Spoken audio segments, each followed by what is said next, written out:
अस्सलाम वालेकुम everyone, I hope you are doing well.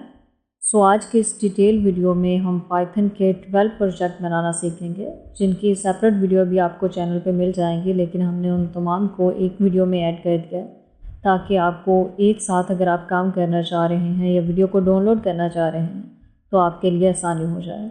सो इसमें हम 12 पाइथन के बेसिक प्रोजेक्ट बना रहे होंगे। सो अगर आप इनकी प्रैक्टिस साथ साथ करते हैं और ये प्रोजेक्ट बना लेते हैं तो आप इन्हें अपने गिटहब पे अपलोड कर सकते हैं, देन अपने रिज्यूमे के अंदर इसे ऐड कर सकते हैं। सो किस तरह से हम ये कर रहे होंगे उसके लिए तो चलिए देखते हैं पहला प्रोजेक्ट।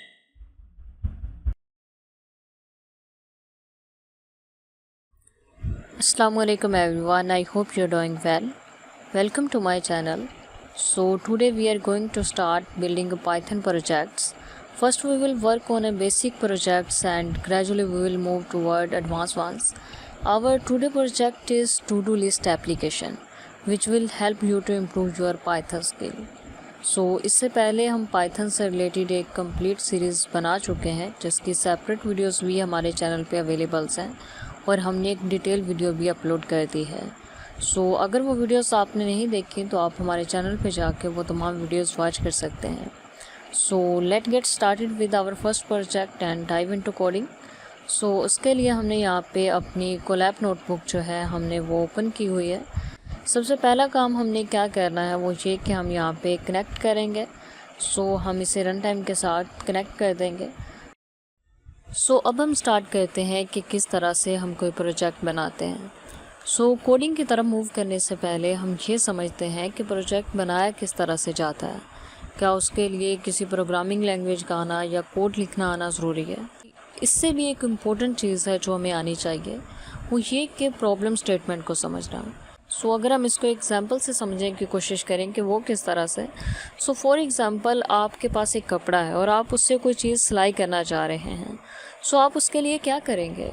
सो आप डायरेक्ट कपड़े को उठा के काटना और उसके बाद स्टिचिंग करना उसकी स्टार्ट कर देंगे, बिल्कुल भी नहीं। बल्कि सबसे पहला जो काम आप करेंगे वो ये होगा कि आप उस कपड़े को देखेंगे, आप ये अपने माइंड में उसका एक इमेज बनाएंगे कि इससे हम क्या क्या कर सकते हैं। इससे हम कोई कोट बनाएंगे, इससे हम कोई सूट बनाएंगे या हम इससे कोई मैक्सी बनाएंगे। सो आप अपने माइंड में उसको पहले इमेजिन करेंगे कि ये किस तरह से हम इसको काटेंगे और किस तरह से ये सिलाई करने के बाद दिखेगा। तभी हम उसको एक अच्छे तरीके से काट सकेंगे और अच्छे तरीके से उसकी स्टिचिंग कर सकेंगे। सो बिल्कुल यही मेथड कोडिंग में भी अप्लाई होता है। जब हम कोई भी चीज़ लिख रहे होते हैं, हम कोई भी कोड लिख रहे होते हैं, तो कोड लिखने से पहले जो इम्पोर्टेंट चीज़ होती है वो ये होती है कि आपको पता होना चाहिए कि आपने बनाना क्या है। सिर्फ यही नहीं पता होना चाहिए कि बनाना क्या है, बल्कि आपके माइंड में वो चीज़ बन जानी चाहिए कि जो मैं बनाने जा रहा हूँ वो किस तरह से बनेगी और बनने के बाद वो किस तरह से दिखेगी। सो जब आप अपने माइंड में उस चीज़ को क्रिएट कर लेते हैं तो उसके बाद कोड लिखना मुश्किल नहीं होता। कोड लिखना उस वक्त मुश्किल होता है जब आप विदाउट जाने, आपको पता ही नहीं है कि आप कर क्या रहे हैं, आपको करना क्या है, और आप कोड लिखना स्टार्ट कर दें। इस तरह से आप कुछ भी नहीं लिख पाएंगे। सो अक्सर स्टूडेंट का ये प्रॉब्लम होता है कि हम कुछ करना चाह रहे हैं बट हमें समझ ही नहीं आ रही कि हम किस तरह से कोड लिखें। सो जब आप इस तरह से डायरेक्टली कोड लिखने बैठ जाएंगे तो आपको समझ ही नहीं आएगी, बिल्कुल भी समझ नहीं आएगी कि आपने क्या लिखना है। सो इसलिए ये ज़रूरी होता है कि जब आप कोई भी चीज़ क्रिएट करने जा रहे हो तो सबसे पहले आप उसके बारे में इमेजिन करें। अगर आप कोई चीज़ 10 मिनट में बना रहे हैं तो 5 मिनट पहले उसको इमेजिन करें कि वो होगा कैसा, वो बनाने के बाद दिखेगा कैसा। सो इसी तरीके से आज का जो हमारा प्रोजेक्ट है वो एक टू डू लिस्ट एप्लीकेशन है। सो टू डू लिस्ट एप्लीकेशन हम किस तरह से क्रिएट करेंगे ये तो बाद की बात है। सो सबसे पहले हमें ये पता होना चाहिए कि जो हम लिस्ट बनाने जा रहे हैं वो किस तरह से हमें दिखेगी, उसमें क्या क्या काम हो रहा होगा, किस तरह से काम हो रहा होगा। सो ये इमेजिन करना ज़रूरी है। सो जब हमें ये पता चल जाएगा कि हमारी टू डू लिस्ट के अंदर ये जो चीज़ें होंगी और इस तरह से काम कर रहे होंगे, सो उसके बाद हम मूव करेंगे अपने कोड की तरफ। सो अब हम देखते हैं कि हम किस तरह से इसे कोड के अंदर बनाते हैं, यानी किस तरह से हम पाइथन का यूज़ करते हुए ये एप्लीकेशन बनाएंगे। सो सबसे पहले हमने क्या किया, सबसे पहले हमने ये किया कि हमने एक लिस्ट को यहाँ पे इनिशलाइज़ कर दिया। सो अब हमने यहाँ पे क्या कर रहे हैं, अब हम वही काम जो हमने अपने माइंड में बनाया, हमने एक उसका मेन्यू क्रिएट किया कि हमारा जो टू डू लिस्ट है उसमें क्या क्या चीज़ें होनी चाहिए। सो उसी को अब हम कोड में इम्प्लीमेंट कर रहे हैं। किस तरह से कर रहे हैं, सो उसके लिए हमने एक डिस्प्ले मेन्यू का फंक्शन यहाँ पे क्रिएट किया और उसके अंदर हमने वो तमाम अपने मेन्यू को ऐड कर दिया है जो जो चीज़ें हमारी टू डू लिस्ट के अंदर होनी चाहिए। सो सबसे पहले क्या है, सबसे पहले हमारी टू डू लिस्ट एप्लीकेशन है, उसके बाद हमने यहाँ पे टास्क ऐड किए कि फ़र्स्ट जो टास्क है हमारे पास वो व्यू टास्क है कि जिसकी मदद से हम अपने टास्क को देख सकते हैं। उसके बाद सेकंड है हमारे पास ऐड टास्क, जिसकी मदद से हम कोई भी अपना टास्क ऐड कर सकते हैं अपनी टू डू लिस्ट के अंदर। थर्ड पे हमारे पास रिमूव टास्क, अगर एक बार हमने कोई टास्क क्रिएट कर लिया उसके बाद अगर हम उसे रिमूव करना चाहें तो हम उसे रिमूव कर सकते हैं। और फोर्थ नंबर पे हमारे पास एग्ज़िट, अगर हमने इस लिस्ट को, ये जो हमारा मेन्यू है, हमने इसे एग्ज़िट करना हो तो वो किस तरह से करेंगे। सो ये हमने यहाँ पे एक इसका मेन्यू क्रिएट कर लिया है कि हमारी जो टू डू लिस्ट होगी उसके अंदर ये चीज़ें होंगी। सो उसके बाद आता है काम कि ये जो चीज़ें होंगी इसमें किस तरह से काम हो रहा होगा। सो सबसे पहले हमारे पास व्यू टास्क में हमने क्या किया, हमने यहाँ पे एक फ़ंक्शन क्रिएट किया, हमने डेफ व्यू टास्क के नेम से एक फ़ंक्शन क्रिएट कर लिया। सो अब हम यहाँ पे क्या करेंगे, अब हम चेक करेंगे कि जो हमारी टास्क की लिस्ट है अगर उसके अंदर कोई टास्क नहीं है तो हमें क्या प्रिंट होना चाहिए कि आपकी लिस्ट एम्प्टी है, उसके अंदर कोई भी टास्क नहीं है। अगर उसके अंदर टास्क है तो फिर क्या होगा, अगर उसके अंदर टास्क है तो वो इंडेक्स के बेस पे हमें डिस्प्ले करवा देगा। सो ये काम हो रहा है। उसके बाद हमारा जो दूसरा काम है वो है ऐड टास्क, कि एक बार जब हमने कोई भी अपनी लिस्ट बना ली उसके बाद अगर हम उसके अंदर कोई टास्क ऐड करना चाहें तो वो किस तरह से कर रहे होंगे। सो उसके लिए भी हमने यहाँ पे एक फ़ंक्शन क्रिएट किया है। फ़ंक्शन क्रिएट करने के बाद हम यूज़र से ऐसा इनपुट ले रहे हैं कि वो अपना कोई भी जो टास्क है वो यहाँ पे एंटर कर सकता है। यूज़र जब यहाँ पे अपना टास्क एंटर करेगा, एंटर करने के बाद क्या होगा कि वो जो यूज़र ऐड करेगा उसे हम अपेंड करवा रहे हैं। किस चीज़ में अपेंड करवा रहे हैं, जो हमारा टास्क था हम उसी में से अपेंड करवा रहे हैं, यानी उसी में से ऐड करवा रहे हैं। उसके बाद हमारे पास प्रिंट होके आ जाएगा कि आपने जो भी टास्क ऐड किया है वो सक्सेसफुली ऐड हो चुका है। सो ये हमारे दो काम हो गए जो हमने यहाँ पे मेन्यू बनाया। एक था व्यू टास्क जिसमें हम अपने टास्क को व्यू करेंगे और दूसरा ऐड टास्क कि किस तरह से कोई टास्क उसके अंदर ऐड होगा। उसके बाद जो हमारे पास तीसरी चीज़ है वो है रिमूव टास्क। एक बार जब हमने कोई भी टास्क क्रिएट कर लिया उसके बाद अगर हम उसे रिमूव करना चाहें तो वो किस तरह से करेंगे। सो वो हमने यहाँ पे फंक्शन बनाया। उसके बाद हम क्या करेंगे कि जब यूज़र से ये इनपुट लेगा कि आप किस नंबर वाला जो टास्क है उसे रिमूव करना चाह रहे हैं। सो यहाँ पे इंडेक्स की बेस पे काम हो रहा होगा। वो सबसे पहले तो उसे इंटीजर में कन्वर्ट करेगा और उसके बाद उसे देखेगा कि कौन सा टास्क रिमूव करना है। सो जब यूज़र यहाँ पे बता देगा कि मुझे ये वाला टास्क यहाँ पे रिमूव करना है तो वो उससे माइनस कर देगा टास्क में से, यानी टास्क में से उसे रिमूव कर देगा पॉप फंक्शन का यूज़ करते हुए, और एक मैसेज प्रिंट कर देगा कि आपका जो टास्क था वो रिमूव हो चुका है सक्सेसफुली। सो इस तरह से करेगा। अगर तो उसे वो टास्क मिल गया, यानी जो यूज़र ने एंटर किया कि मुझे ये वाला टास्क यहाँ से रिमूव करना है, तो वो उसे रिमूव कर देगा। अदरवाइज़ वो क्या प्रिंट करेगा कि आपका जो इनवैलिड टास्क नंबर, यानी जो आपने नंबर ऐड किया है वो इनवैलिड है। सो इस तरह से कोई भी टास्क को रिमूव कर रहे होंगे हम अपनी लिस्ट में से। उसके बाद है मेन प्रोग्रामिंग लूप। सो इसके अंदर क्या है कि हमारा जो प्रोग्राम है उसका मेन लूप यहाँ पे काम कर रहा होगा। किस तरीके से, फर्स्ट जो है उसमें यूज़र की चॉइस पूछी जाएगी कि आपने कौन सा मेन्यू यहाँ पे सेलेक्ट करना है। सो यूज़र अपनी मर्ज़ी से यहाँ पे बताएगा कि उसने कौन सा टास्क यहाँ पे देखना है। फर्स्ट क्या है हमारे पास व्यू टास्क को हमने नंबर असाइन कर दिया 1। अगर यूज़र 1 पे क्लिक करेगा तो वो अपने टास्क को देख सकेगा। उसके बाद अगर वो सेकंड पे क्लिक करेगा तो वो अपना कोई भी टास्क ऐड कर सकेगा। अगर वो थर्ड पे क्लिक करेगा तो वो अपने किसी भी टास्क को रिमूव करने की उसे एक्सेस मिल जाएगी। और अगर फोर्थ पे क्लिक करेगा तो वो इसको एग्ज़िट करने की एक्सेस होगी उसके पास, वो एग्ज़िट कर सकेगा। सो अब हम देखते हैं कि किस तरह से हम यहाँ पे इसे करेंगे। सो हमने कोड तो यहाँ पे हमें पता चल गया कि कोड के अंदर हम क्या क्या कर रहे हैं। अब हम यहाँ पे इसे करेंगे एग्जीक्यूट और अब हम देखेंगे कि वाकई इसके अंदर ये काम हो रहा है कि नहीं। सो देखिए हमने यहाँ पे एग्जीक्यूट किया तो हमारे पास इसका जो मेन्यू था वो प्रिंट होके आ चुका है जो हमने यहाँ पे क्रिएट किया था। सो ये मेन्यू हमारे पास आ गया जिसमें हमारे पास 4 टास्क हैं। सो अब यहाँ पे क्या हो रहा है, हमारा मेन जो लूप है वो यहाँ पे चल रहा है और वो हमसे पूछ रहा है कि आपने इनमें से कौन सा टास्क देखना है। सो फॉर एग्ज़ाम्पल हम यहाँ पे कर रहे हैं 2, हम यहाँ पे कोई टास्क ऐड करना चाह रहे हैं तो उसके लिए हम यहाँ पे 2 लिखेंगे और उसके बाद एंटर प्रेस करेंगे। और अब हमने यहाँ पे जब इसे बताया कि हमें सेकंड वाला चाहिए तो उसने हमसे पूछा आगे से कि आप अपना टास्क ऐड करते हैं, यानी उसने हमें एज आ इनपुट हमसे पूछ रहा है कि आप जो भी टास्क ऐड करना चाहें वो आप यहाँ पे ऐड कर सकते हैं। सो हम यहाँ पे कर देते हैं रीडिंग। सो ये हमने किया और हम इसे कर देंगे एंटर। सो अब जो रीडिंग था वो क्या हुआ, वो सक्सेसफुली ऐड हो चुका है हमारे टास्क के अंदर। सो इसी तरीके से वो अगेन हमारा लूप चल रहा है, वो अगेन हमसे पूछेगा कि अब आप ये जो हमारे पास मेन्यू है इसमें से किसे सिलेक्ट करना चाह रहे हैं। तो अब हम यहाँ पे क्लिक करेंगे अगेन सेकंड पे, हम एक और टास्क यहाँ पे ऐड करना चाह रहे हैं। सो हमने किया, अगेन हम यहाँ पे अपना टास्क ऐड करेंगे। अब हम राइटिंग कर देते हैं यहाँ पे, पहले हमने रीडिंग किया सो ये हमने कर दिया। अब हम यहाँ पे करेंगे कि हमें 1 प्रिंट करके दो, यानी हम अपने टास्क को व्यू करना चाह रहे हैं। सो हमने यहाँ पे क्लिक किया तो यू कैन सी कि जो टास्क थे वो हमारे पास आ चुके हैं। फर्स्ट है हमारे पास रीडिंग और दूसरा है हमारे पास राइटिंग। सो इस तरह से इसमें काम हो रहा होता है। इस तरीके से अगर हम रिमूव करना चाहें तो हम 3 को सिलेक्ट कर लेंगे। 3 को सिलेक्ट करने के बाद वो हमसे पूछ रहा है कि इसमें से किसे आपने रिमूव करना है।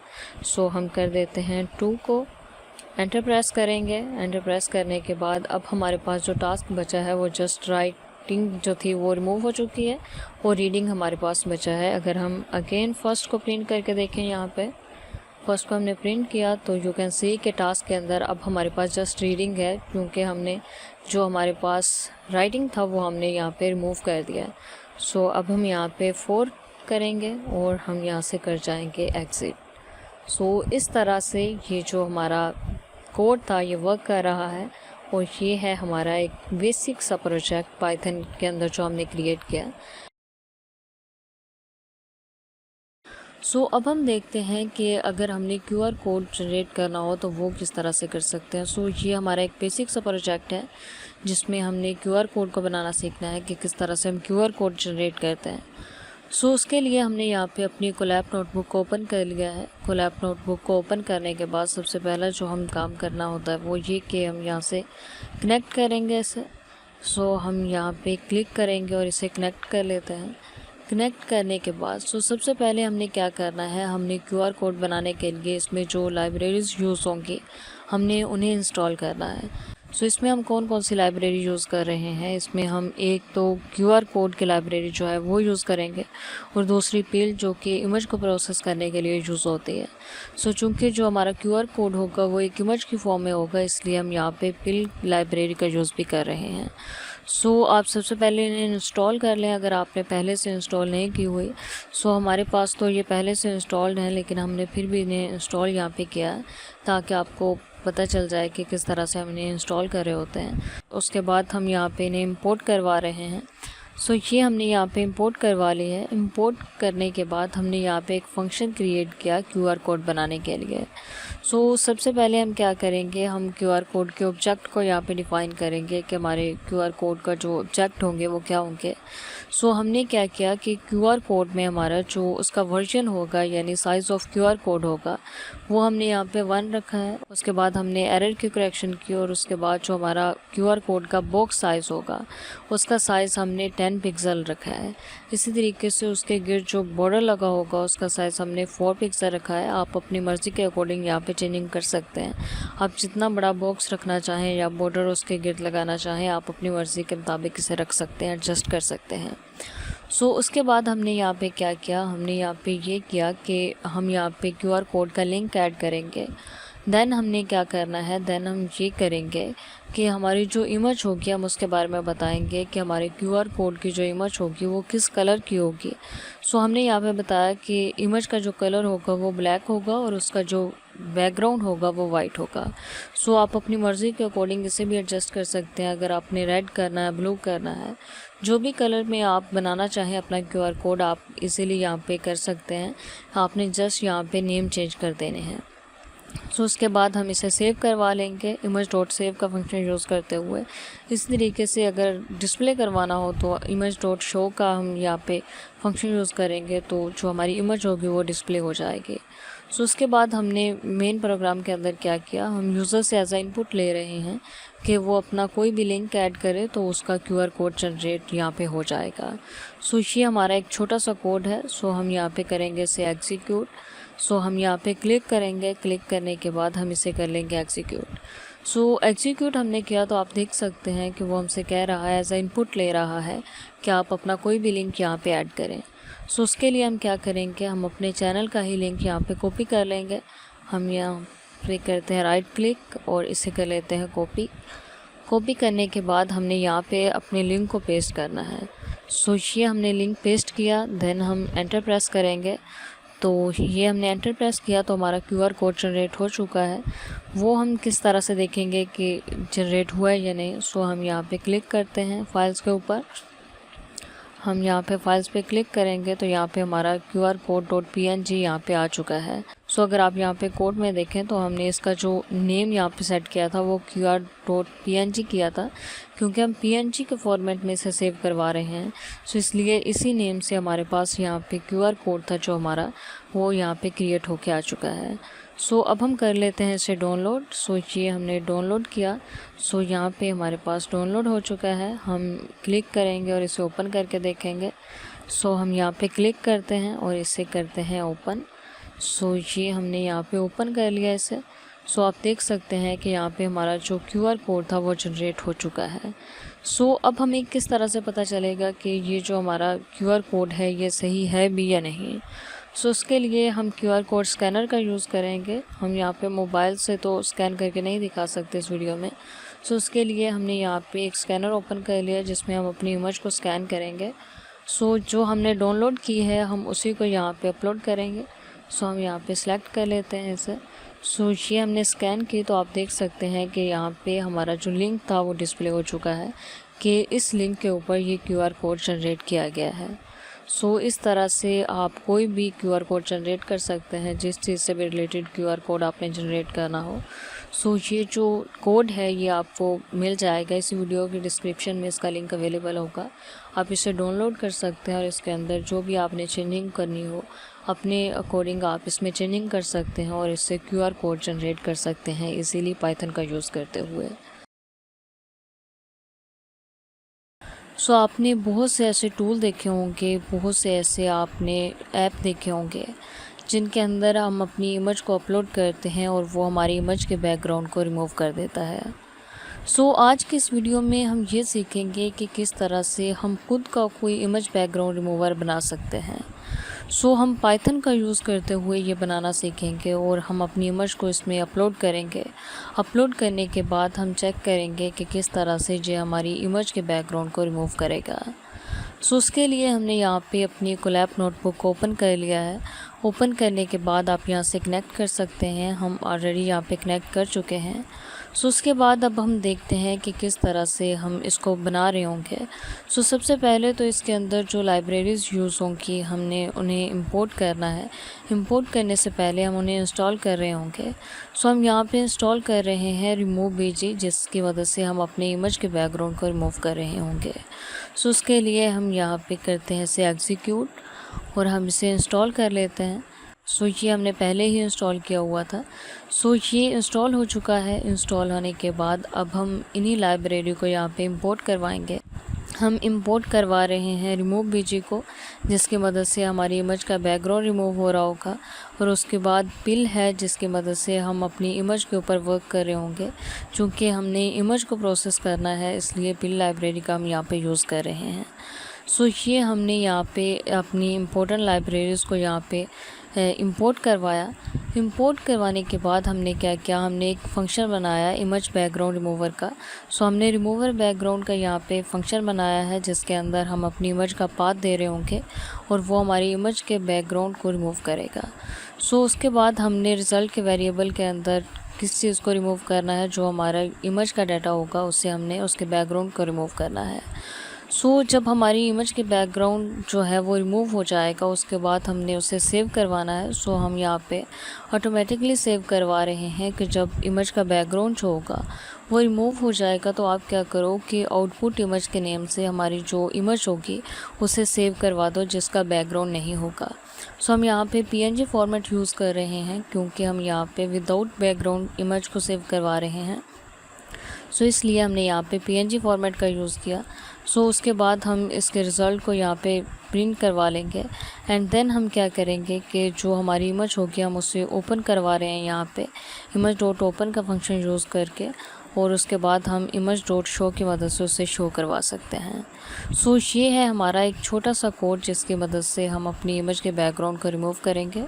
उसके बाद मेन प्रोग्राम में क्या हो रहा है, यहाँ पे हम अपनी इमेज का जो पाथ होगा वो यहाँ पे देंगे, यानी यूज़र अपनी इमेज के पाथ को यहाँ पे एंटर करेगा तो फिर वो उस इमेज का बैकग्राउंड जो होगा वो रिमूव करके हमें आउटपुट इमेज के नेम से इमेज रिटर्न कर देगा। सो ये किस तरह से हो रहा होगा उसके लिए हम यहाँ पे करते हैं इसे एग्जीक्यूट। सो ये हमने इसे एग्जीक्यूट किया। एग्जीक्यूट करने के बाद अब ये हमसे यहाँ पे उसका पाथ मांगेगा कि आप अपनी इमेज का हमें पाथ दो जिसका आपने बैकग्राउंड रिमूव करना है। सो अभी ये यहाँ पे एग्जीक्यूट हो रहा है। हम यहाँ पे करते हैं थोड़ा सा वेट ताकि ये एग्जीक्यूट हो जाए। देन हम देखते हैं कि किस तरह से हम अपनी इमेज के बैकग्राउंड को रिमूव करेंगे इसमें।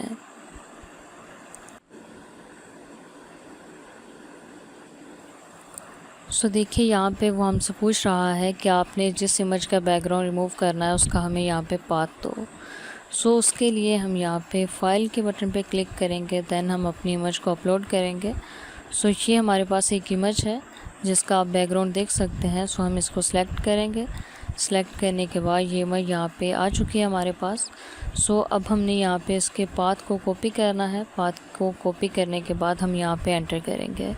सो ये है हमारी इमेज। हम 3 डॉट पे क्लिक करेंगे, देन हम इसके पाथ को कॉपी कर लेंगे और ये जो हमारे पास बॉक्स है हम इसके अंदर आके से पेस्ट कर देंगे।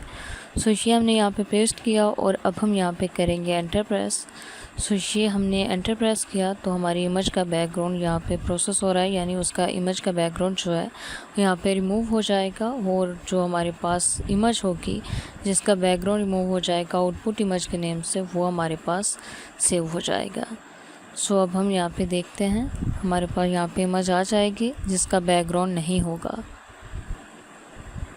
अगेन हम यहाँ पे क्लिक करते हैं तो आप देख सकते हैं कि यहाँ पे हमारे पास इमेज आ चुकी है आउटपुट इमेज डॉट PNG के नेम से। सो अब हम यहाँ पे करते हैं इसे डाउनलोड। सो ये हमने यहाँ पे डाउनलोड कर ली। डाउनलोड करने के बाद हम यहाँ पे क्लिक करते हैं और इसे ओपन करके देखते हैं। सो ये हमने यहाँ पे कर ली है इसे ओपन। सो आप देख सकते हैं कि ये जो इमेज है ये विदाउट बैकग्राउंड है, यानी इसका जो बैकग्राउंड था वो रिमूव हो चुका है। आप यहाँ पे देख सकते हैं कि आउटपुट इमेज डॉट PNG के नेम से ये इमेज है जिसका बैकग्राउंड हमने रिमूव किया है। जबकि अगर हम ओरिजिनल इमेज देखें तो हमारे पास ये थी हमारी ओरिजिनल इमेज। सो हम यहाँ पे अगेन ओपन करते हैं इसे।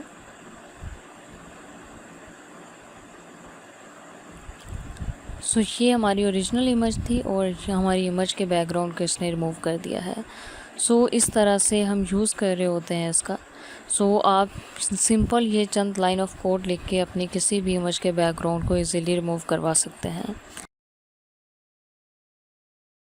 इस वीडियो में हम पाइथन को यूज़ करते हुए एक बेसिक बट एक यूज़फुल हम प्रोजेक्ट बनाना सीखेंगे जिसका नेम है पासवर्ड स्ट्रेंथ चेकर, जिसमें हम अपना कोई भी पासवर्ड एंटर करेंगे तो हम उसकी स्ट्रेंथ को चेक कर रहे होंगे कि जो हमारा पासवर्ड है वो वीक है या स्ट्रॉन्ग है। सो अब हम देखते हैं कि किस तरह से हम ये बना रहे होंगे। सो उसके लिए हमने अपनी कोलैब नोटबुक को यहाँ पे ओपन कर लिया है। कोलैब नोटबुक को ओपन करने के बाद हम यहाँ से इसे करेंगे कनेक्ट। सो ये हमने यहाँ पे क्लिक किया। क्लिक करने के बाद हम यहाँ से कनेक्ट करेंगे। सो कनेक्ट करने के बाद अब हम देखते हैं कि किस तरह से हम ये बना रहे होंगे। सो उसके लिए सबसे पहले हमने इंपोर्ट री यानी री को हमने यहाँ पे इंपोर्ट किया है। री क्या है बेसिकली, अगर हम री के बारे में बात करें तो री पाइथन का एक बिल्ट इन मॉड्यूल है जो रेगुलर एक्सप्रेशन को हैंडल करने के लिए यूज़ होता है। यानी स्ट्रिंग के अंदर आप किसी पैटर्न को सर्च कर सकते हैं, वैलिडेट कर सकते हैं या मॉडिफाई कर सकते हैं। सो रेगुलर एक्सप्रेशन जो होते हैं इनका यूज़ ज़्यादातर टेक्स्ट प्रोसेसिंग, डाटा वैलिडेशन और कम्प्लेक्स पैटर्न में मैचिंग के लिए यूज़ होता है। सो यहाँ पे हमने इसे इंपोर्ट कर लिया है। इंपोर्ट करने के बाद हमने यहाँ पे एक फ़ंक्शन बनाया है जिसका नेम हमने रखा है चेक पासवर्ड स्ट्रेंथ, और उसके अंदर हम किस चीज़ को पास कर रहे हैं, हमने अपने पासवर्ड को पास कर दिया है। और उसके बाद हमने यहाँ पे इफ़ स्टेटमेंट का यूज़ कर रहे हैं। सो सबसे पहले हम क्या चेक कर रहे हैं, हमने यहाँ पे फंक्शन बनाया, उसके बाद हम चेक करेंगे अपने पासवर्ड की लेंथ को, जिसे हम इस तरह से चेक करेंगे। हमने यूज़ किया इफ़, यानी इफ़ अगर हमारी लेंथ जो है पासवर्ड की वो लेस देन 8 हो तो आप क्या करो, आप एक मैसेज प्रिंट करो। वो मैसेज होगा कि वीक, यानी आपका पासवर्ड जो है वो वीक है, आपको एटलीस्ट 8 कैरेक्टर यूज़ करने होंगे। सो अगर ये कंडीशन ट्रू हो जाती है, ये कंडीशन चेक करने के बाद फिर एक और कंडीशन हमने यहाँ पे लगाई है कि अगर कैरेक्टर की लेंथ को चेक कर लिया जाए तो उसके बाद आपने क्या चेक करना है, उसके बाद आपने चेक करना है इफ़ नोट का, कि अगर इसमें नहीं है, और रीड और सर्च की मदद से हम सर्च कर रहे हैं कि अगर जो हमारा पासवर्ड है उसमें कोई जो अपर केस है वो नहीं है, तो आप क्या करो, आप तब भी ये मैसेज प्रिंट करो कि आपका जो पासवर्ड है वो वीक है और आपके पासवर्ड के अंदर एटलीस्ट 1 कैरेक्टर जो है वो अपर केस में होना चाहिए। सो ये 2 कंडीशन हमने यहाँ पे चेक कर ली। उसके बाद हम थर्ड कंडीशन को चेक कर रहे हैं। वो कंडीशन क्या है, वो इसी तरीके से हम चेक कर रहे हैं कि इफ़ नोट रीड और सर्च, आप चेक करो लोअर केस को, जिस तरह से हमने अपर केस को चेक किया पासवर्ड के अंदर, इसी तरह से आप लोअर केस को भी चेक करो। अगर पासवर्ड के अंदर कोई लोअर केस नहीं है तो तब भी आपने ये मैसेज प्रिंट करना है कि आपका जो पासवर्ड है वो वीक है और आपके पासवर्ड के अंदर लोअर केस होना चाहिए। सो ये 3 कंडीशन चेक कर ली। उसके बाद हम 4th कंडीशन चेक करेंगे, वो भी इसी तरह से चेक करेंगे। उसके अंदर हम नंबर को चेक कर रहे हैं कि पासवर्ड के अंदर कोई ना कोई नंबर ज़रूर होना चाहिए। सो उसके लिए भी इफ़ नोट रीड और सर्च की मदद से हम यहाँ पे चेक कर रहे हैं कि 0 से 9 तक आप कोई भी नंबर यहाँ पे देखो, अगर नहीं है तो आप अगेन ये मैसेज प्रिंट कर दो कि आपका जो पासवर्ड है वो वीक है और इसके अंदर कोई नंबर ऐड करें। सो अब ये कंडीशन भी जब चेक हो जाएगी तो उसके बाद कौन सी कंडीशन चेक होगी, उसके अंदर हमने स्पेशल करैक्टर रखे हैं। जो हमारे स्पेशल करैक्टर होते हैं वो भी पासवर्ड के अंदर होने चाहिए। सो वो हम यहाँ पे चेक कर रहे हैं। सो जब ये तमाम कंडीशंस ट्रू हो जाएंगी तब क्या प्रिंट करो, तब प्रिंट कर दो कि आपका जो पासवर्ड है वो स्ट्रॉन्ग पासवर्ड है। सो उसके बाद हमने मेन प्रोग्राम में क्या किया, हमने पासवर्ड का एक वेरिएबल बनाया जो कि हम ऊपर पास कर रहे हैं। सो उसके अंदर हम क्या कर रहे हैं, हम यूज़र से इनपुट ले रहे हैं कि यूज़र इनपुट देगा अपना पासवर्ड कोई भी, तो उसके ऊपर ये कंडीशन अप्लाई होंगी और उसके बाद आपका रिज़ल्ट आएगा कि आपका जो पासवर्ड है वो वीक है या स्ट्रॉन्ग है। सो उसके बाद हमने यहाँ पे इसे प्रिंट करवा लिया है। सो अब हम करते हैं इसे एग्जीक्यूट। सो हम यहाँ पे करेंगे क्लिक और इसे एग्जीक्यूट करेंगे। सो ये हमने एग्जीक्यूट किया, तो एग्जीक्यूट करने के बाद आप देख सकते हैं कि वो हमसे एज अ इनपुट यहाँ पे पासवर्ड मांग रहा है। सो यहाँ पे हम कोई ना कोई पासवर्ड ऐड करेंगे। फॉर एग्जांपल हम यहाँ पे कर देते हैं बुशरा ही, मैं कर देती हूँ यहाँ पे। सो ये हमने यहाँ पे बुशरा किया और मैं यहाँ पे करूँगी एंटर प्रेस। सो देखिए उसने कहा कि आपका जो पासवर्ड है वो वीक है और उसने बता दिया कि एटलीस्ट 8 कैरेक्टर होने चाहिए।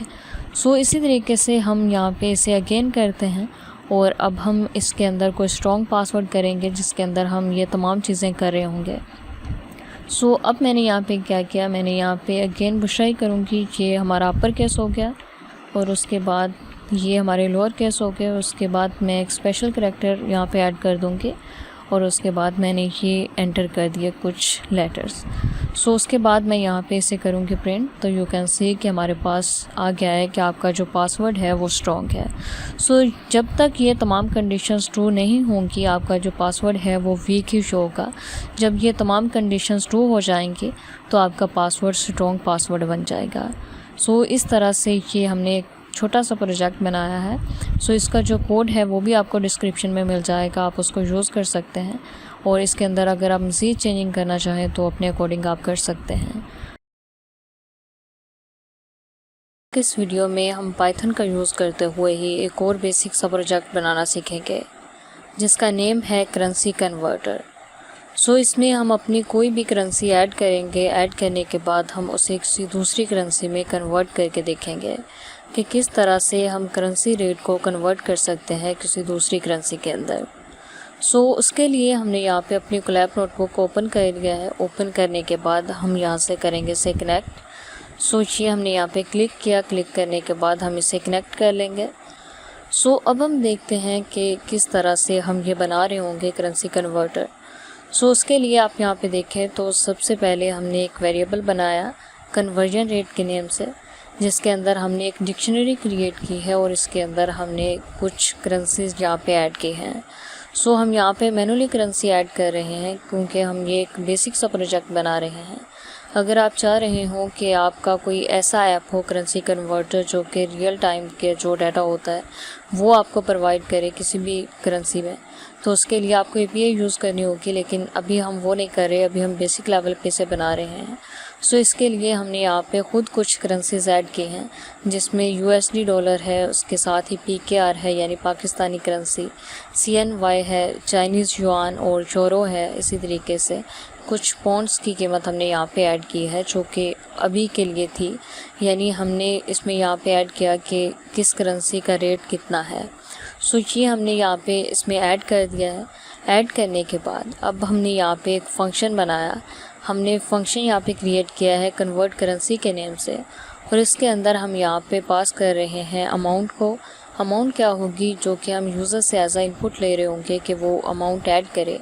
सो वो हमने इसके अंदर पास की। और उसके बाद फ्रॉम करेंसी और टू करेंसी। फ्रॉम करेंसी समझिए कि जो वो करेंसी सेलेक्ट करेगा कि ये मेरी करेंसी है, सो वो और जिस करेंसी में वो कन्वर्ट करवाना चाहेगा वो, यानी हमने यहाँ पे 3 चीज़ों को पास किया है। जो अमाउंट ऐड करेगा वो, जिस करेंसी को सिलेक्ट करेगा और जिस करेंसी में उसे कन्वर्ट करना चाहेगा, ये 3 चीज़ें। सो ये हमने इसके अंदर पास कर दी हैं। उसके बाद हमने ट्राई का यहाँ पे यूज़ किया। ट्राई यूज़ होता है ब्लॉक ऑफ कोड को ट्राई करने के लिए जिसमें एरर हैंडलिंग हो रही होती है।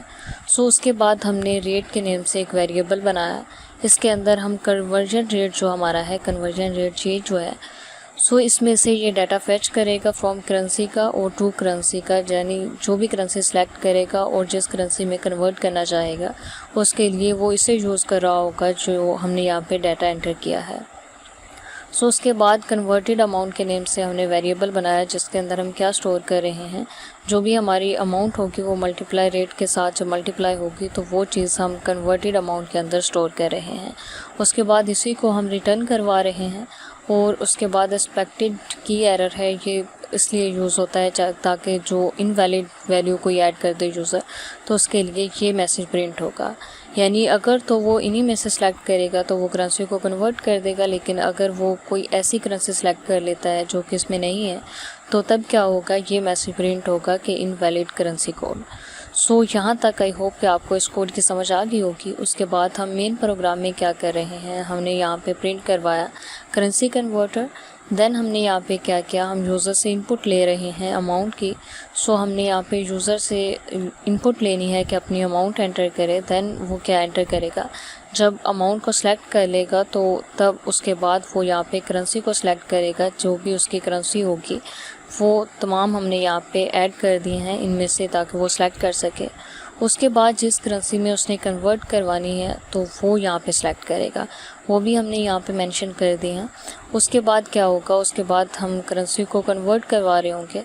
सो जो हमारी कन्वर्टेड यहाँ पे अमाउंट का वेरिएबल था, ये जो हमने ऊपर यूज़ किया, उसी में हम यहाँ पे से करेंसी को कन्वर्ट करवा रहे हैं। जो भी वो सिलेक्ट करेगा फ्रॉम करेंसी टू करेंसी, सो वो हम इसके अंदर स्टोर कर रहे होंगे। और उसके बाद अगर तो वैलिड करेंसी होगी तो वो कन्वर्ट हो जाएगी, अगर वैलिड नहीं होगी तो यूज़र के सामने एक मैसेज प्रिंट हो जाएगा कि please enter a valid number of amount.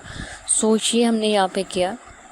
So ये था हमारा इतना कोड। आई होप कि आपको इस कोड की समझ आ गई होगी कि हम इसमें क्या कर रहे हैं।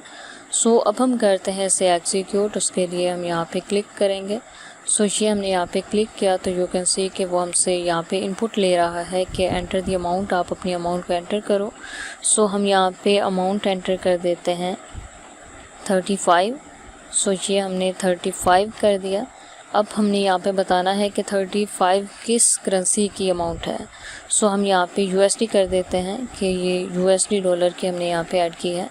सो हमने यहाँ पे USD बता दिया और उसके बाद अब वो हमसे पूछ रहा है कि किस करेंसी में आपने इसे कन्वर्ट करवाना है, तो वो हम बताएंगे। सो वो हम कर देते हैं यहाँ पे PKR कि ये जो हमारे $35 हैं इसे PKR में कन्वर्ट कर दो। सो हमने यहाँ पे PKR को सिलेक्ट किया और उसके बाद हम एंटर प्रेस करेंगे तो यू कैन सी कि यहाँ पे इसका जो रिज़ल्ट था वो हमारे पास आ चुका है कि $35 को अगर हम कन्वर्ट करें पाकिस्तानी रुपीज़ में तो हमारे पास ये अमाउंट बनती है 9738.75।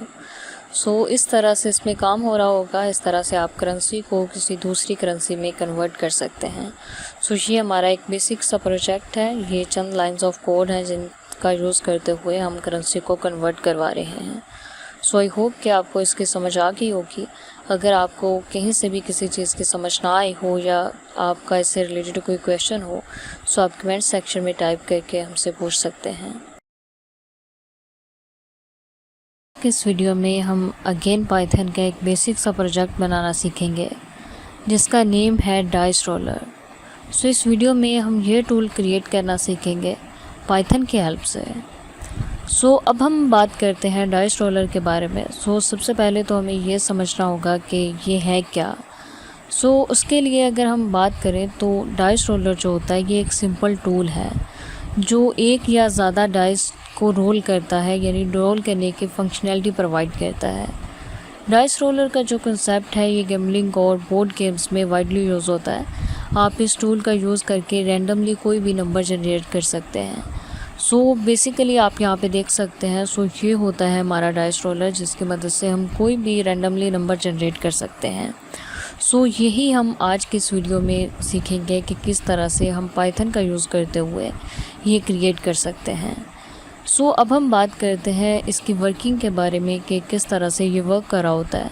सो डाइस जो है ये एक क्यूब शेप ऑब्जेक्ट होता है जिसमें 1 से लेके 6 तक नंबरिंग होती है। जब आप डाइस को रोल करते हैं तो वो रैंडमली एक नंबर शो करता है। सो इसी तरह से जो हम क्रिएट कर रहे होंगे उसके अंदर भी हम यही करेंगे कि यूज़र सेलेक्ट करेगा कि उसको रोल करना है तो उसमें जो भी नंबरिंग होगी 1 से 6 तक उनमें से कोई रैंडम नंबर जो होगा वो जनरेट हो जाएगा। सो डाइस रोलर को रैंडमली नंबर जनरेट करने के लिए यूज़ किया जाता है। सो अब हम देखते हैं अपने कोड को, हम अपने कोड को समझने की कोशिश करते हैं। सो उसके लिए हमने यहाँ पे कोलैब नोटबुक को ओपन किया हुआ है। कोलैब नोटबुक को ओपन करने के बाद हम यहाँ से करेंगे इसे कनेक्ट। सो ये यहाँ पे कनेक्ट हो जाएगा। सो अब हम देखते हैं अपने कोड को। सो ये हमारे पास चंद लाइंस ऑफ कोड है जिनकी मदद से हम ये क्रिएट कर रहे होंगे। सो सबसे पहले तो हमने इंपोर्ट किया रैंडम को। रैंडम जो मॉड्यूल है ये हम यूज़ करते हैं जब हमने कोई रैंडमली चीज़ जनरेट करनी हो। सो ये हमने यहाँ पे इसे इंपोर्ट कर लिया है। इंपोर्ट करने के बाद हमने एक फ़ंक्शन डिफ़ाइन किया। यहाँ पे हमने फ़ंक्शन क्रिएट किया जिसका नेम हमने रखा है यहाँ पे रोल डाइस। और उसके अंदर हम क्या कर रहे हैं, उसके अंदर हम रिटर्न करवा रहे हैं रैंडम डॉट रैंडेड। इसका मतलब क्या है? इसका मतलब ये है कि 1 से 6 तक जो है वो रैंडमली कोई भी नंबर जनरेट करेगा। सो नंबर जनरेट करने के लिए हम यहाँ पे इसका यूज़ कर रहे हैं। सो ये हमने यहाँ पे बता दिया कि 1 से 6 तक नंबर होंगे। उसके बाद मेन प्रोग्राम में हम क्या कर रहे हैं, हमने यहाँ पे बताया कि ये हमारा डाइस रोलर है और इसके अंदर हम रोल अगेन को हम यहाँ पे पास कर रहे हैं। यस स्ट्रिंग में हमने यहाँ पे दिया। सो यहाँ पे हम एक लूप चला रहे हैं। लूप क्या करेगा कि जब तक जो यूज़र की इनपुट होगी वो यस हो गई तो तब तक ये जो लूप है ये वर्क करेगा, यानी हमारा जो डाइस है वो रोल करता रहेगा। सो जब तक तो रिज़ल्ट यस होगा तो वो रोल करेगा और वो अगेन यूज़र से पूछेगा, यानी जब एक बार वो रोल करेगा उसके बाद यूज़र से अगेन इनपुट लेगा कि आपने अगेन यस करना है या नो करना है।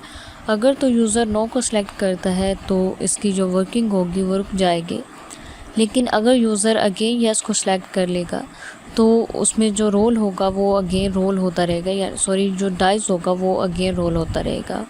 सो इसी तरीके से लास्ट में हमने प्रिंट किया थैंक्स फॉर प्लेइंग, यानी जब वो इसको छोड़ के जा रहा होगा तो ये मैसेज वहाँ पे प्रिंट होगा थैंक्स फॉर प्लेइंग।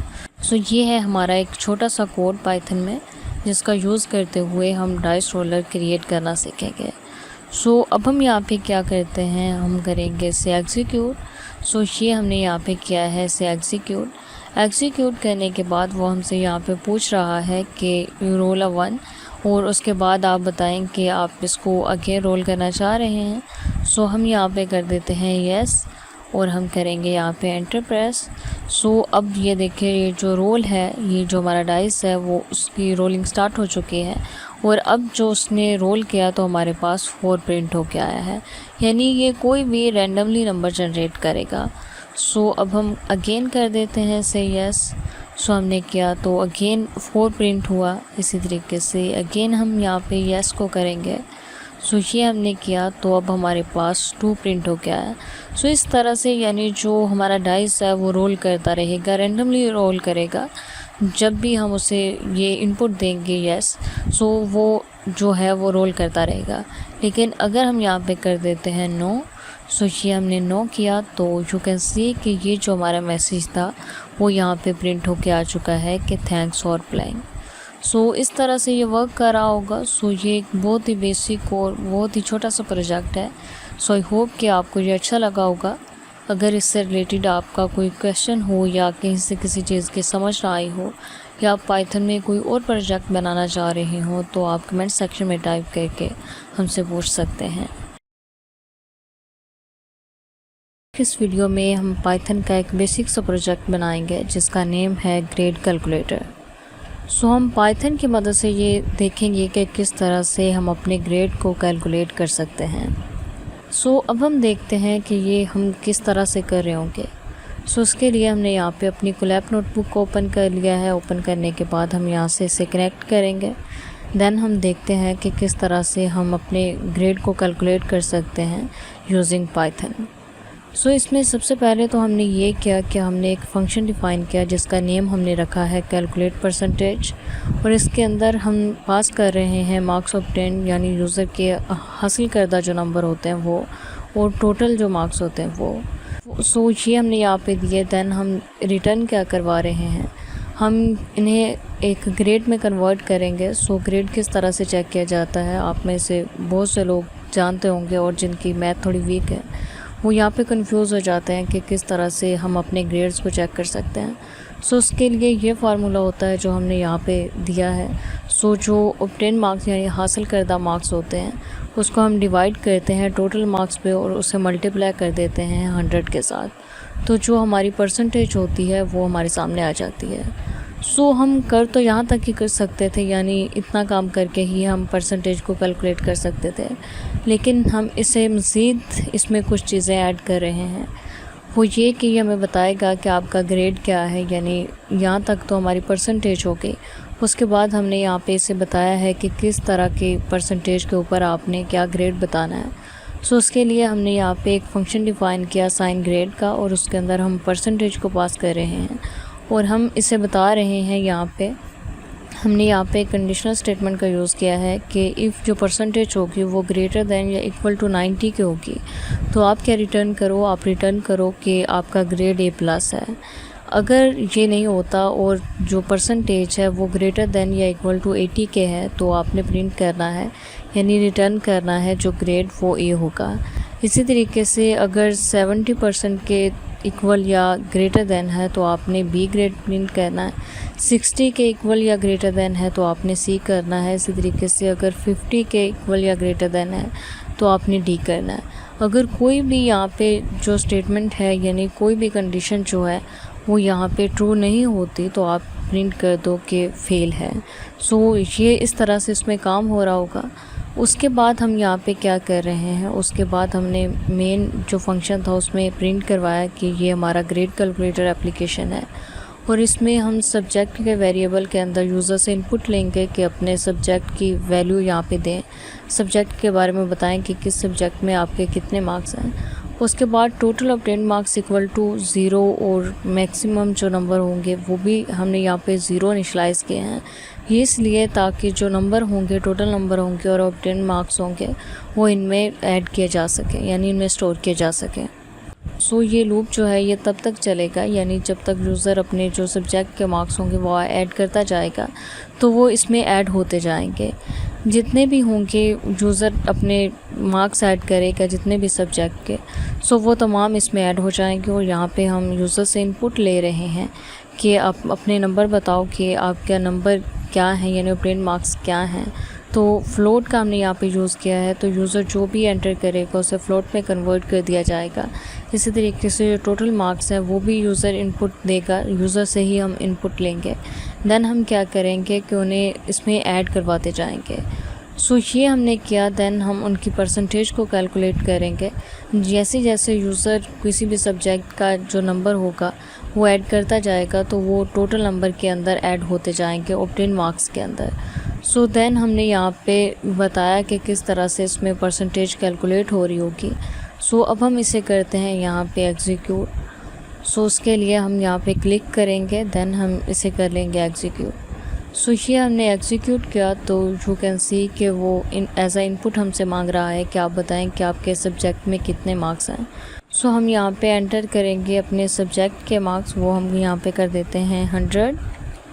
और उसके बाद हम यहाँ पे बताएंगे कि हमने कितने मार्क्स इसमें हासिल किए हैं, वो हम 85 कर देते हैं। देन टोटल मार्क्स जो हमारे होंगे वो हम यहाँ पे बता देंगे 100। सो ये हमने यहाँ पे किया और हम करेंगे एंटर प्रेस। सो अब हमसे वो यहाँ पे पूछ रहा है कि आप नेक्स्ट सब्जेक्ट के मार्क्स बताओ। सो वो हम यहाँ पे बताएंगे, लेकिन उससे पहले यू कैन सी कि उसने यहाँ पे कैलकुलेशन की कि हमारे जो मार्क्स थे उसको उसने यहाँ पे उस पर फार्मूला अप्लाई किया और हमें बता दिया कि आपकी परसेंटेज जो है वो 85 है और आपकी ग्रेड जो है वो ए है। सो इस तरह से हम इसका यूज़ करते हुए अपने ग्रेड को चेक कर सकते हैं। इस वीडियो में हम पाइथन का एक और प्रोजेक्ट बनाना सीखेंगे जिसका नेम है rock paper scissor game. So इस वीडियो में हम rock paper scissor game create करना सीखेंगे, जो कि आजकल काफ़ी ट्रेंडिंग में है। कुछ अरसे से लोग इसे अपनी एंजॉयमेंट के लिए खेलते हैं। सो इस वीडियो में हम सीखेंगे कि किस तरह से हम पाइथन का यूज़ करते हुए ये खुद से क्रिएट कर सकते हैं। सो उसके लिए हमने यहाँ पे अपनी कोलैब नोटबुक को ओपन कर लिया है। सो अब हम देखते हैं कि किस तरह से हम ये गेम क्रिएट कर रहे होंगे।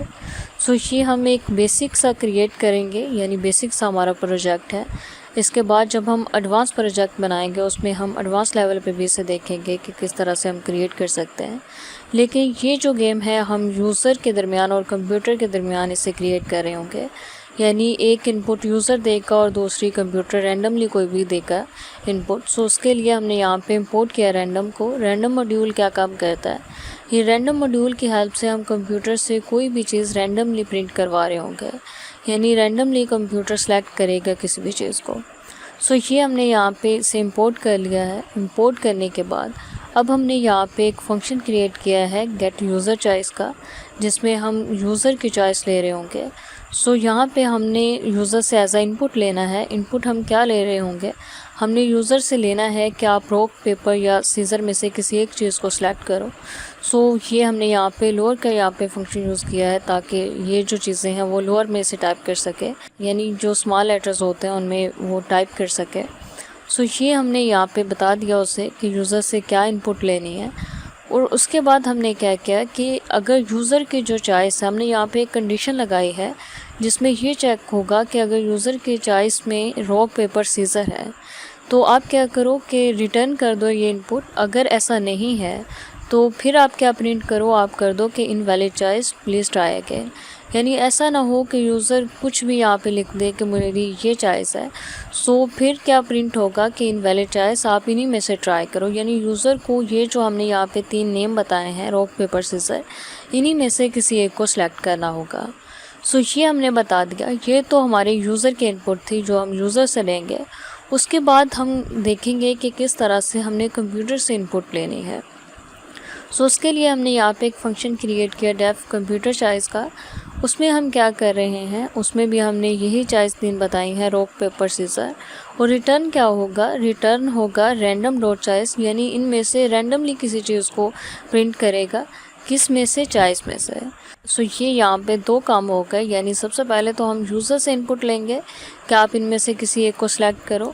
देन हम यहाँ पे कंप्यूटर से इनपुट ले रहे हैं कि आप मेन में से सिलेक्ट करो।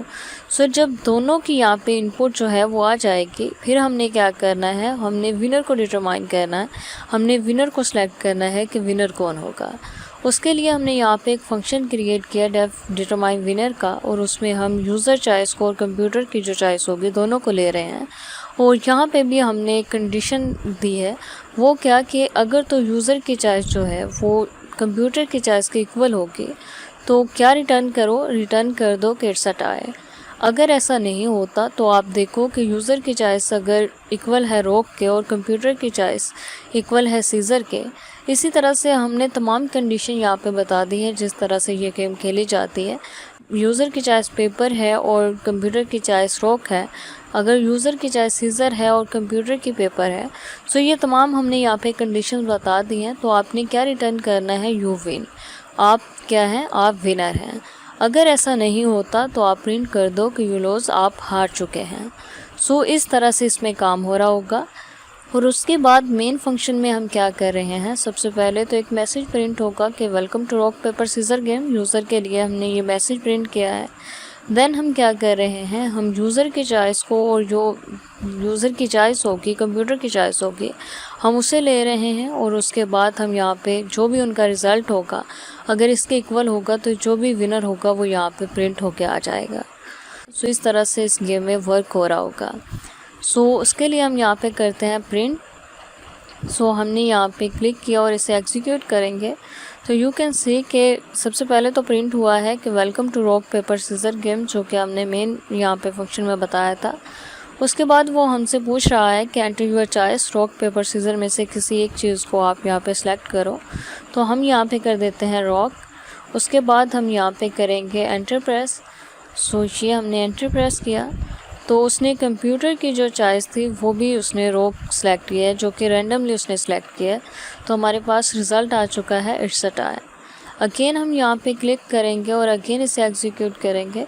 हम अगेन यहाँ पे दे रहे होंगे अपनी इनपुट। अब हम यहाँ पे कर देते हैं पेपर। पेपर करने के बाद अब हम अगेन एंटर प्रेस करेंगे और अब जो यूज़र की चॉइस है उसने सेलेक्ट किया है सीज़र। तो क्या हुआ कि पेपर हमने सेलेक्ट किया और सीज़र से जो कि पेपर जो है वो कट हो जाता है। तो हम क्या यहाँ पे हुआ है, हम यहाँ पे हार चुके हैं। सो इसी तरह से अगेन हम यहाँ पे इसे एग्जीक्यूट करके देख लेते हैं। सो अब हम यहाँ पे सेलेक्ट करेंगे अगेन रॉक और अब देखते हैं कंप्यूटर क्या सेलेक्ट करता है।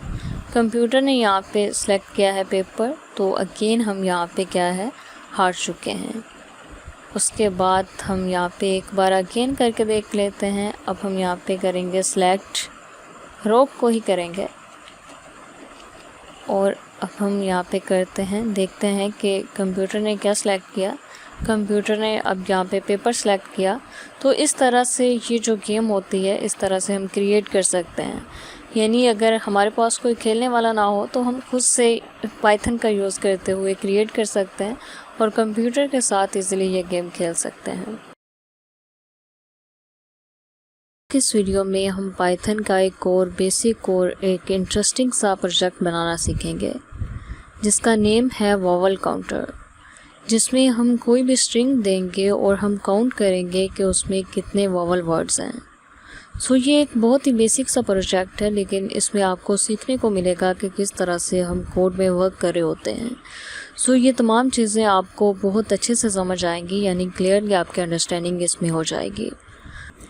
सो अब हम देखते हैं कि किस तरह से हम ये क्रिएट कर रहे होंगे अपना वॉवल काउंटर प्रोग्राम। सो उसके लिए हमने सबसे पहले तो एक फंक्शन यहाँ पे हमने डिफ़ाइन किया जिसका नेम हमने रखा है काउंट वॉवल, और इसके अंदर हम पास कर रहे हैं इनपुट स्ट्रिंग को, जो भी हम यूज़र से इनपुट लेंगे।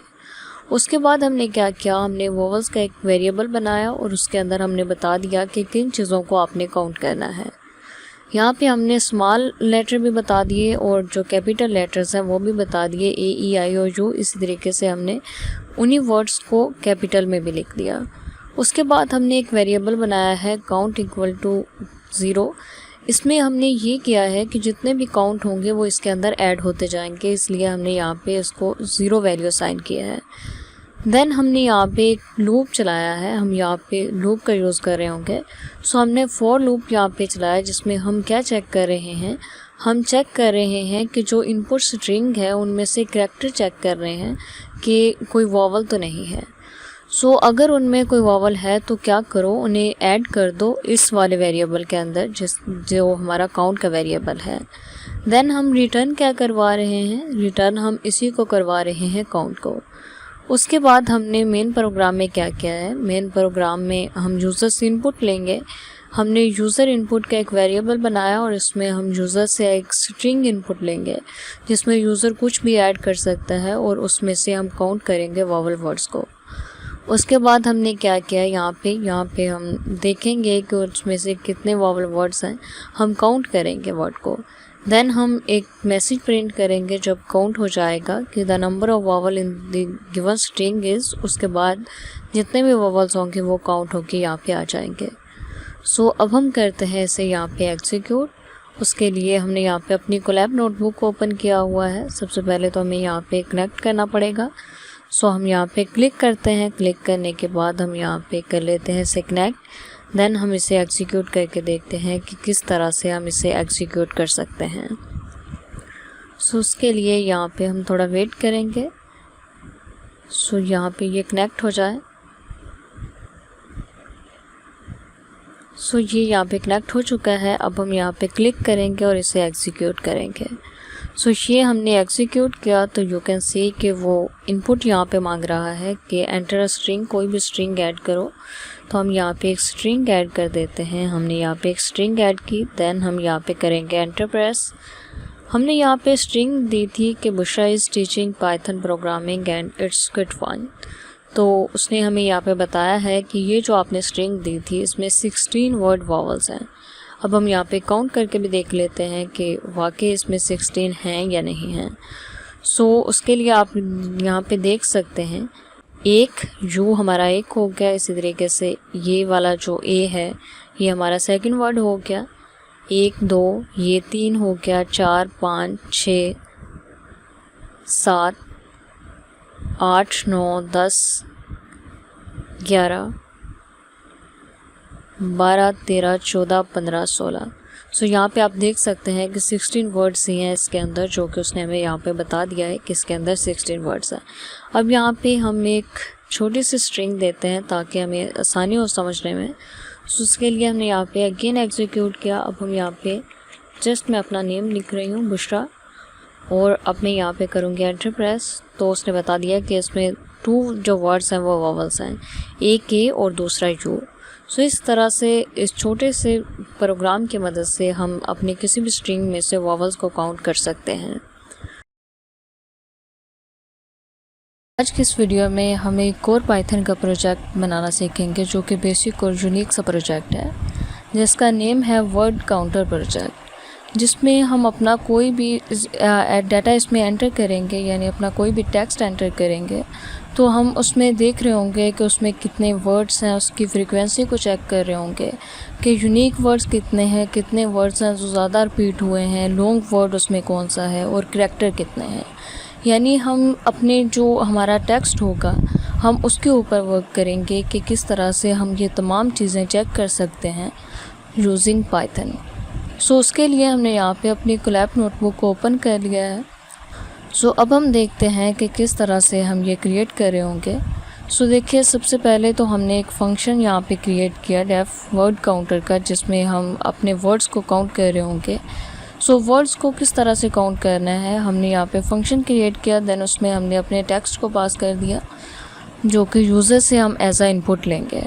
उसके बाद हमने यहाँ पे क्या किया है, उसके बाद हमने ये किया कि वर्ड का हमने यहाँ पे एक वेरिएबल बनाया और उसमें हम अपने टेक्स्ट डॉट स्प्लिट का यूज़ कर रहे हैं और इसमें हम ऐड कर रहे हैं। दैन हम रिटर्न क्या करवा रहे हैं, अपने वर्ड्स की लेंथ को, यानी जो भी हम टेक्स्ट देंगे उसकी लेंथ ही हमें बताएगा कि उसमें कितने वर्ड्स हैं।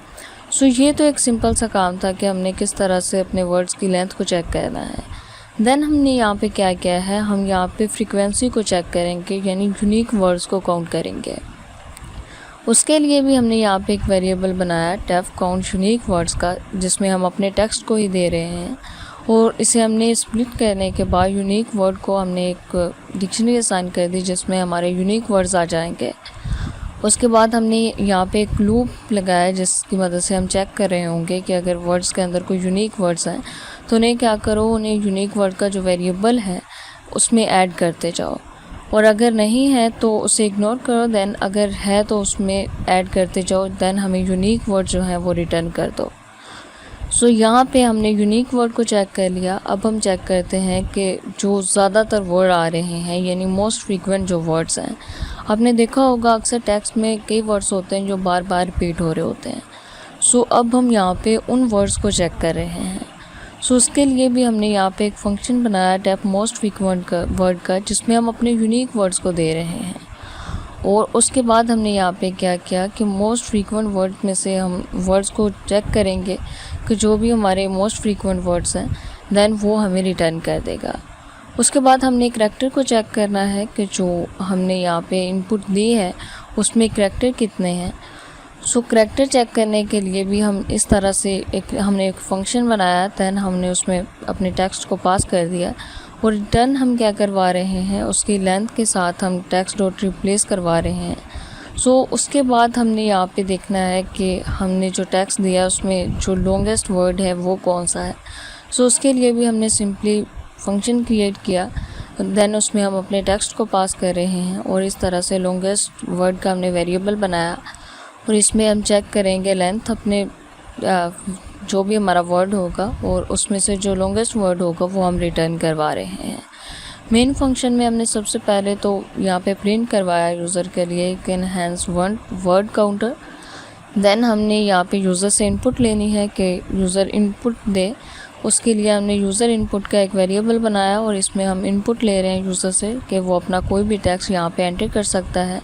और उसके बाद जो हमने ऊपर फंक्शन बनाए थे उन्हीं में से काम हो रहा है, यानी उन्हीं में काम हो रहा है कि सबसे पहले टोटल वर्ड काउंट होंगे, दैन उसकी फ्रीक्वेंसी चेक होगी। सो जो उसमें चेक होता रहेगा तो वो यूज़र के सामने इस तरह से प्रिंट करता रहेगा। यानी हमने यहाँ पे फंक्शन के साथ बता दिया कि किस तरह से इसे प्रिंट करना है। वर्ड काउंट करेगा तो इस तरह से बता देगा कि टोटल नंबर ऑफ़ वर्ड, आगे जो भी आपके वर्ड्स होंगे वो।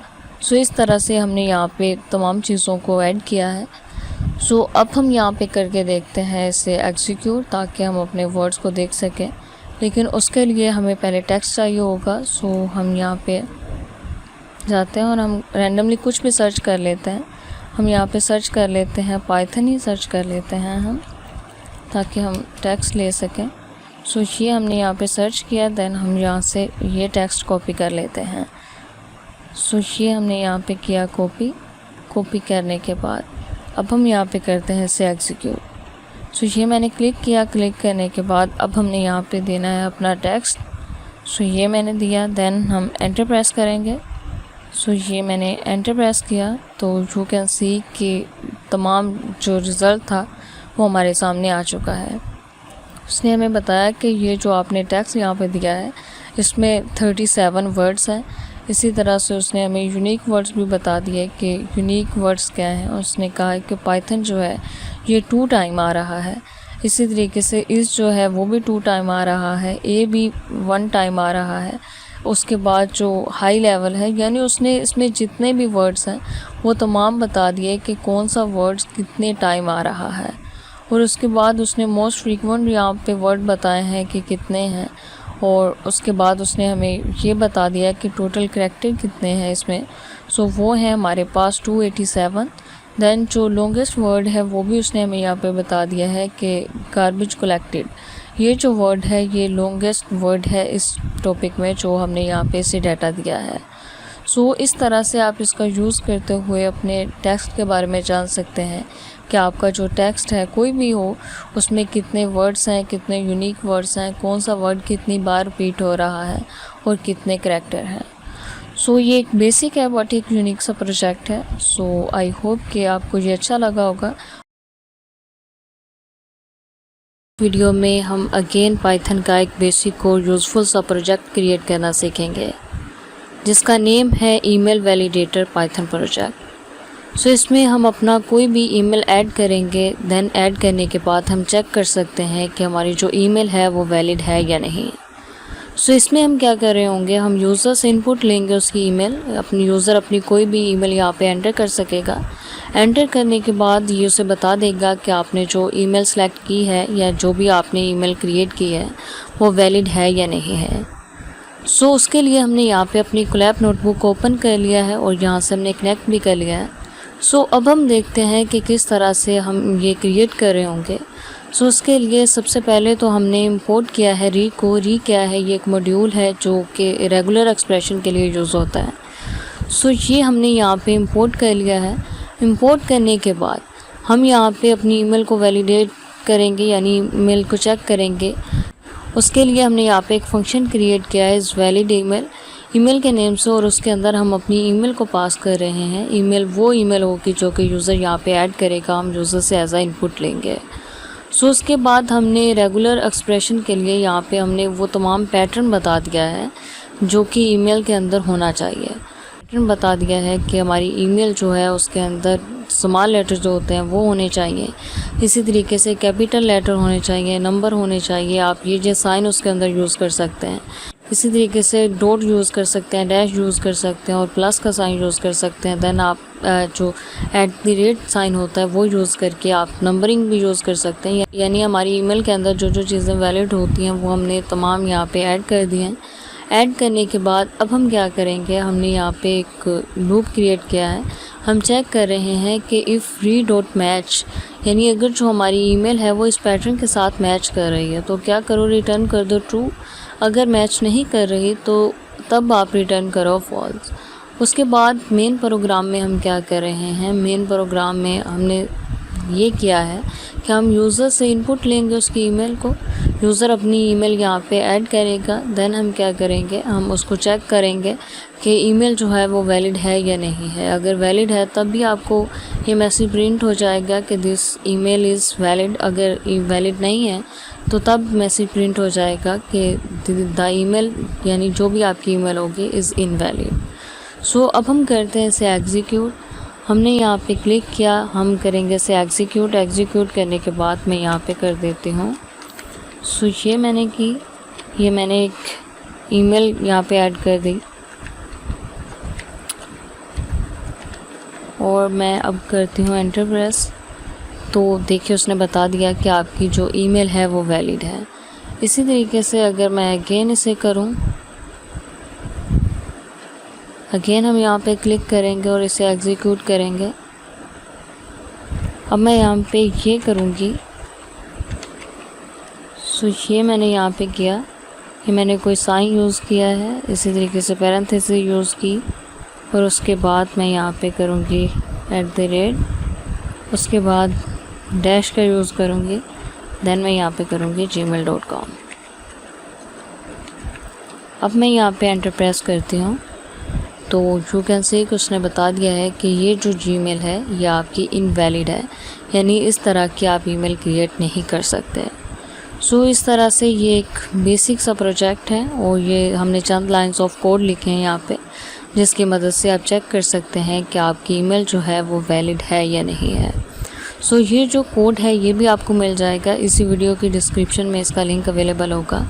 आप उस पर क्लिक करके इसको चेक कर सकते हैं। अगर आप इसमें कोई चेंजिंग करना चाहें तो अपने अकॉर्डिंग आप इसमें चेंजिंग भी कर सकते हैं, यानी आप इसे अगर एडवांस लेवल पे बनाना चाहें तो वो भी बना सकते हैं, इसका इंटरफेस क्रिएट कर सकते हैं। इस वीडियो में हम एक और पाइथन का प्रोजेक्ट बनाना सीखेंगे जिसका नेम है मैटलिब जनरेटर। सो इसमें हम क्या कर रहे होंगे, हम यूज़र से इनपुट लेंगे कोई भी वर्ड्स और उनको एक प्री डिफाइंड जो स्टोरी होगी उसके अंदर ऐड कर रहे होंगे और वो स्टोरी लास्ट में हम प्रिंट करवा रहे होंगे।